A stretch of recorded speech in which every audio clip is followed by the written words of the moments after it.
తెలుగు చలనచిత్ర పరిశ్రమలో youth icon దివంగత ఉదయ్ కిరణ్ తన అకాల మరణం తర్వాత కూడా తన అభిమానుల హృదయాల్లో ప్రత్యేక స్థానాన్ని కలిగి ఉన్నాడు. తన పక్కింటి అబ్బాయి ఆకర్షణ మరియు సాపేక్ష పాత్రలకు పేరుగాంచిన ఉదయ్ కిరణ్ తన మనోహరమైన నటనతో ప్రేక్షకుల ఊహలను ఆకర్షించాడు. అతని కెరీర్ పదం చెప్పుకోదగ్గదేమీ కాదు.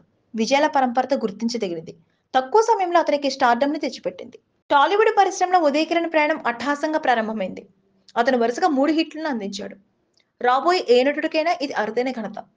సాపేక్షమైన పాత్రల చిత్రాల ద్వారా కుటుంబ ప్రేక్షకులతో కనెక్ట్ అయ్యే అతని సామర్థ్యం తరతరాలుగా అభిమానులకు నచ్చింది. అది అతని చిరునవ్వు అయినా లేదా అతని అప్రయత్నమైన ఆకర్షణ అయినా ఉదయ్ కిరణ్ తెలుగు సినిమా ల్యాండ్స్కేప్ లో చెరగని ముద్ర వేశారు. ఔత్సాహిక నటులకు రోల్ మోడల్ గా మరియు సినీ ప్రియులకు ప్రియమైన వ్యక్తిగా మారారు. ఇప్పుడు ఉదయ్ కిరణ్ అభిమానులు అతని ఐకానిక్ హిట్లలో ఒకటైన నువ్వు నేను మార్చ్ 21, 2024 మరోసారి తెరపైకి తీసుకురావడానికి సిద్ధంగా ఉన్నారు. ఈ రిలీజ్ ప్రేక్షకులకు మాయాజాలను పునరుద్ధరించడానికి ఒక ప్రత్యేకమైన అవకాశాన్ని అందిస్తుంది.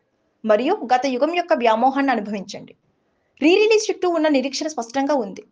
బుకింగ్లు ఇప్పటికే తెరవబడ్డాయి మరియు రేపు విడుదల చేయడానికి షెడ్యూల్ చేయబడిన ట్రైలర్ ఆవిష్కరణ కోసం అభిమానులు ఆసక్తిగా ఎదురుచూస్తున్నారు. మార్చి 21వ తేదీ కౌంటౌన్ ప్రారంభం కానున్న నేపథ్యంలో ఉదయ్ కిరణ్ వారసత్వాన్ని పునస్కరించుకుని ఆయన వెండితెరపైకి తెచ్చిన మరుపురాని క్షణాలకు నివాళులు అర్పించేందుకు అభిమానులు సిద్ధమవుతున్నారు. Please subscribe Pragna Media. Please like, share, subscribe to Pragna Media. Pragna Media, please do like, share and subscribe. Please subscribe to Pragna Media. Please like, share and comment if you like the video. Pragna Media.